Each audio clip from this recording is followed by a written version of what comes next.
semuanya, kembali lagi ke YouTube channel kelas aku 11 MIPA 1 atau yang akrab dipanggil Sesat. Saya Tessa Brigita Tampu-Bolon. Pada kesempatan kali ini akan menyelesaikan tugas yang Miss Desi saya berikan, yaitu drama monolog. Semoga kita semua yang menonton video ini dapat menikmati videonya. Pada penghujung tahun 2019 sampai tahun 2020 saat ini, dunia kita mengalami pandemi, yaitu pandemi COVID-19.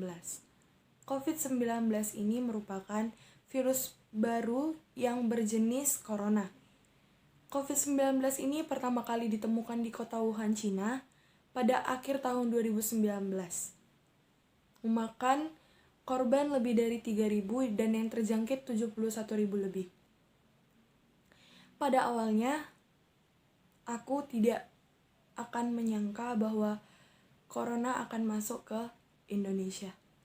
Aku pernah menganggap sepele bahwa gak mungkin COVID-19 ini masuk ke Indonesia ini.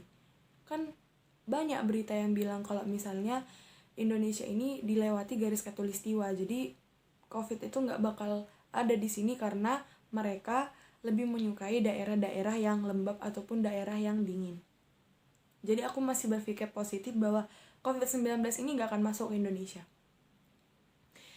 COVID-19 ini ternyata menyebar cukup cepat, bahkan dari yang Cina, negara Eropa pun terjangkit. Negara Eropa yang parah akan COVID-19 yaitu Italia, Spanyol, Jerman, Prancis, bahkan di benua Amerika yaitu Amerika Serikat.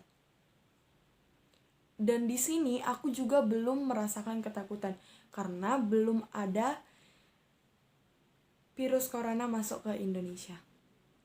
Sampai pada bulan Maret 2020, 2 orang warga negara Indonesia terkena virus COVID-19.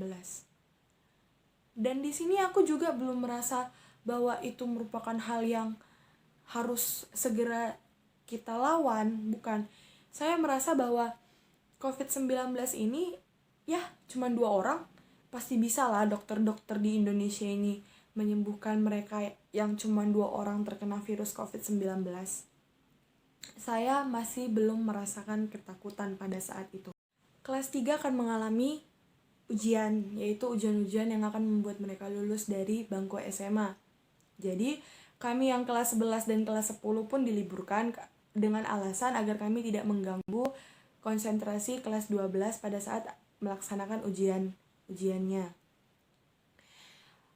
Awalnya kami yang siswa-siswa yang bukan kelas 12 merasa senang karena libur. Bisa tidur lama. Bisa bangun cepat. Gak ada PR. Gak belajar lah. Semua diucapkan yes. Dan saya pun juga ikut senang dalam libur tersebut. Jadi kami libur seperti biasa, di rumah juga enak, melakukan kegiatan-kegiatan yang tidak berhubungan dengan pelajaran di sekolah. Sampai pada akhirnya ketakutan saya pun muncul ketika perkembangan COVID-19 di Indonesia sangat pesat. Bahkan di Sumatera Utara sendiri pada saat bulan Maret akhir 2020 telah ada pasien sekitar 3 atau 4 orang yang ada di rumah sakit tempat ibu saya bekerja. Ketakutan saya bermula pada saat ibu saya berkata bahwa mama bakal merawat pasien yang terkena COVID-19. Kami sekeluarga ribut. Enggak boleh. Kayak mana mama ini? Tak apalah. Gitu-gitu kan. Tapi semua itu mama saya bilang dengan, itu udah tugas mama. Enggak kalian yang ngatur mama. Dan dari situlah saya merasa bahwa perawat, tenaga medis, mereka yang berhubungan dengan kesehatan itu perlu diapresiasi. Kemudian lambat laun, Indonesia semakin pesat perkembangan virus coronanya. Setiap hari bertambah 100, bertambah ratusan, bahkan pernah satu hari berkembang pesat, pasien naik menjadi 1.000. Saya pun memang betul-betul takut, karena mau sampai kapan libur? sekolah memutuskan pada saat itu akan masuk sekolah pada tanggal 29 Mei. Dan saya itu merasa bahwa itu merupakan libur yang akan lama, karena hampir 2 bulan lebih libur, bukan libur, 2 bulan lebih hanya di rumah belajar online, yang saya pribadi tidak sepenuhnya mengerti tentang pembelajaran yang diberikan guru saya melalui media sosial yaitu WA ataupun bahkan dari Google Class itu sendiri. Saya merasa bahwa belajar online untuk saya pribadi itu tidak efektif. Hingga pada saat saya mulai membosan di rumah ini, tidak melakukan apa-apa, keluar rumah juga tidak bisa, jajan aja kena marah. Jadi saya memutuskan untuk menjadi seseorang yang produktif. Saya mulai saya mulai belajar untuk memasak. Saya mulai belajar untuk memasak, yaitu pertama saya mencoba untuk memasak hal-hal yang simple, yang kecil, yaitu membuat agar-agar ataupun puding, karena pernah suatu hari guru kimia saya menyuruh untuk membuat sebuah koloid.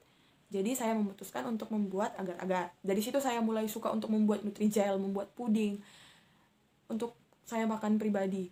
Kemudian saya juga belajar membuat kue bolu ya, yang seperti itu.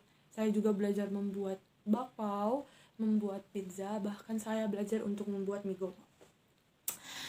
Saya merasa corona ini juga memberikan dampak positif untuk saya. Berkumpul dengan keluarga menjadi sering terjadi. Yang biasanya abang saya akan pulang malam pada saat dia mengikuti les, saya yang jarang ngomong-ngomong sama orang tua saya, berdiskusi tentang hal apapun itu selama COVID-19 ini menjadi mudah untuk dilakukan. Tetapi di balik itu semua, saya merindukan suasana kelas saya, merindukan teman-teman saya. Kita akan merindukan ketika saya menjahili teman saya, mencubitnya tiba-tiba, menjambak rambutnya tiba-tiba, bahkan mengganggu guru pun saya merindukannya, menjawabi guru saya merindukannya. Ada dampak positif dan ada dampak negatif dari COVID-19 ini, dan pelajaran yang saya petik itu adalah saya menyadari bahwa kita itu harus menjadi manusia yang tahu tentang kebersihan, yang peduli dengan kesehatan, yang peduli dengan lingkungan sekitar kita. Dan saya juga belajar bahwa COVID-19 ini tidak akan muncul kalau bukan dari kita sendiri. Kita yang harus menyadarkan kita tentang kebersihan, tentang kesehatan. Kalau bukan kita, siapa lagi? Jadi, intinya COVID-19, pergilah karena kami juga sudah sadar tentang pentingnya kesehatan dan kebersihan. Kami merindukan berkumpul bersama sanak saudara, berkumpul bersama teman-teman, berkumpul bersama orang-orang yang kami sayangi. Sudah cukup kamu memberikan kami pelajaran tentang pentingnya kesehatan, tentang pentingnya kekeluargaan, tentang pentingnya quality time. Kami sudah mengerti itu semua, dan kami mohon kiranya COVID-19 cepat pergi dari Indonesia ini.